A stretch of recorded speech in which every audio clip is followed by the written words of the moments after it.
हो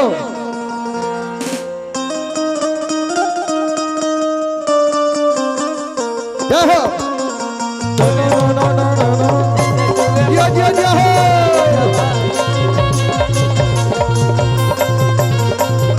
जोरदार ताली हो गई भैया इधर से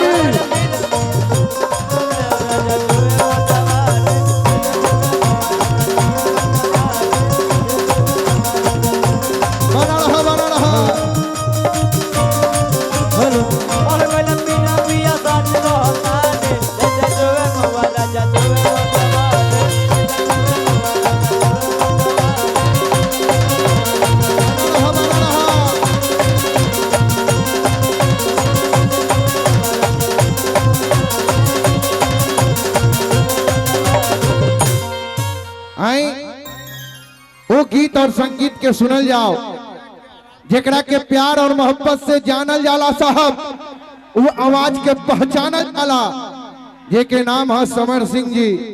एगो अलग अंदाज से जानल जाला। एगो जोरदार ताली होके के चाहिए भैया खातिर। लागो की इलार रोड के धरती पे एगो सैलाब आइल बा। भैया आप खातिर एगो दू शब्द कहब। हम चाहब कि आप लोग बैठ जाएं। भैया यहाँ खड़ा बानी, आप लोग बैठिए। जितना लोग बात सब लोग से आग्रह करब के बैठ जाएं। पहले रुआ लोग बैठ जाएं तबे भैया के हम माइक धराई। देश के एगो अलग परिकल्पना रहेला, भोजपुरी के एगो अलग मिजाज रहेला।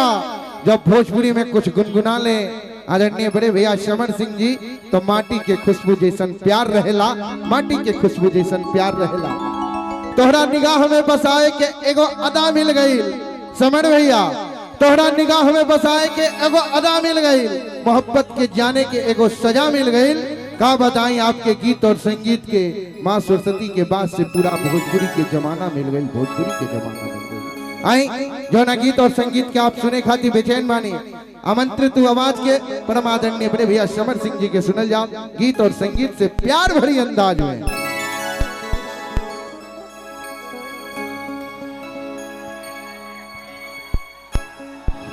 हेलो हेलो हेलो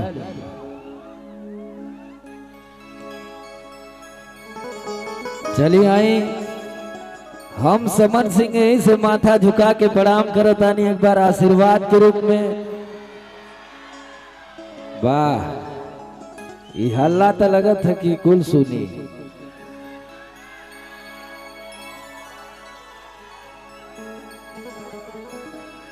आदरणीय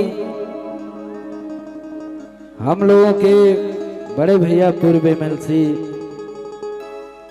टूना जी पांडे जी के सुपुत्र शिवम बाबू के आज शादी के समारोह में हम सब कलाकार उपस्थित भइल बानी। अभी लागत कि द्वार पूजा चलत है का। आप सब लोग ऐसे ही शांति बना के बैठब जा तो मजा आई है। बैठ जा तनी, बैठ जेबा तो और आनंद आई। पीछे भी लोग देखा था।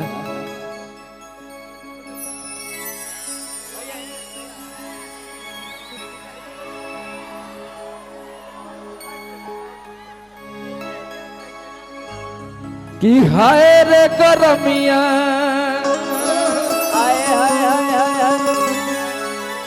छोड़ाई देला पानी मागो रे मागो जैसे चूहे महुआ राजा।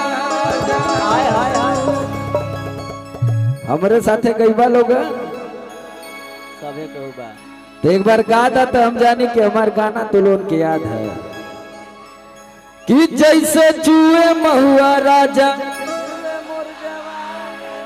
जैसे चूहे महुआ राजा। वाह तब तो गाना हमार 200 मिलियन का पहुंच जाला पता ना चलेला। कि धस जैसे नरगद के कलम बलमुआ के बलमुआ के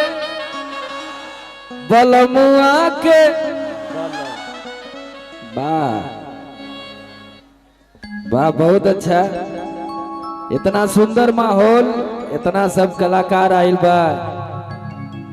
प्यारा भाई मनोज लाल यादव, शिवम यादव, हमारे बहुत ही अच्छे गीतकार अभिषेक यादव जी भी आए हुए हैं देवरिया से।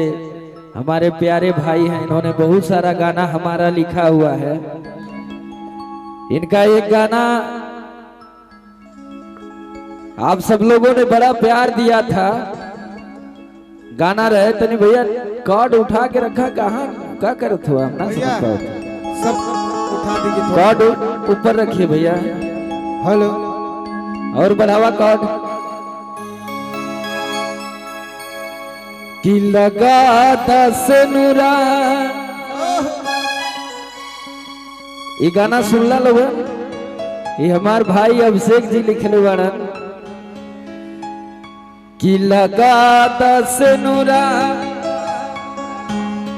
मंगिया में तोहार हो जाई।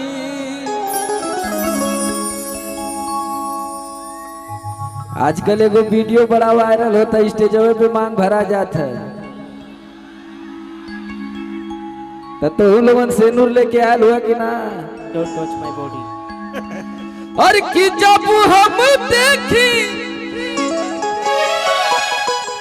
कि तोहरा में खो जाई।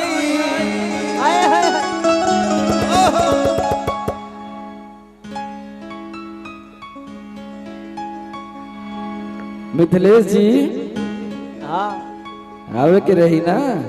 हाँ जी। और कि जब हम देखी,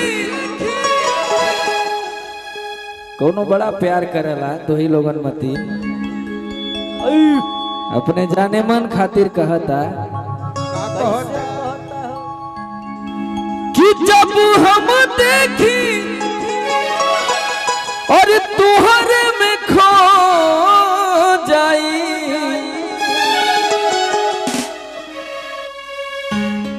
कि लगा दस नुरा।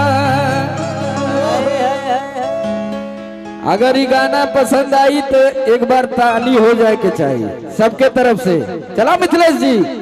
कि लगा दस नुरा मंगिया में तोहार हो जाई। लगा दस नुरा मंगिया में तोहार हो जाई। लगा दस नुरा मंगिया में तोहार हो जाई। हाथनी से एक दोनों के बना रहा बराबर रहे। कि थक के मथवा पे ओढ़नी जबावेलू सोझा। आवा आवा कुल भैया जो है तो लोगन के हेलो, कहो भैया। और हमार प्यारा भाई सब यूट्यूबर लोग आइल बा, ये मंच के माध्यम से सबकर स्वागत बा। सबकर तो नाम ना हम जाना थी, लेकिन जब काल वीडियो चढ़ाईबा लोगन तो लिंक हमके भेज दिया। छोटा भाई हमारा सतीश चक्रवर्ती बड़ा मेहनती इंसान है ये हमारे बियाहे से वायरल भयल है। ये हमारे बियाहे के टोटल वीडियो उठा के डाल दिलस, मार व्यूज पावत है, तब से यूट्यूबर हो गल, नहीं तो गायक रहल। चलिए आप लोगन का प्यार जेके मिल जाई, आशीर्वाद जेके मिल जाई, तो चाहे गायक बन जाए, चाहे नायक बन जाए, चाहे यूट्यूबर बन जाए, 2 रुपया कमाए के चाहिए का चाची? 2 रुपया कमाए के चाहिए ना। चाहे केहू मेला में गुरही जलेबी बेचे तो वो लोगन वाला गनवा होई। आई आई एक जाने दुनिया वाला था। तू तो नीला नीला पहन के बुरा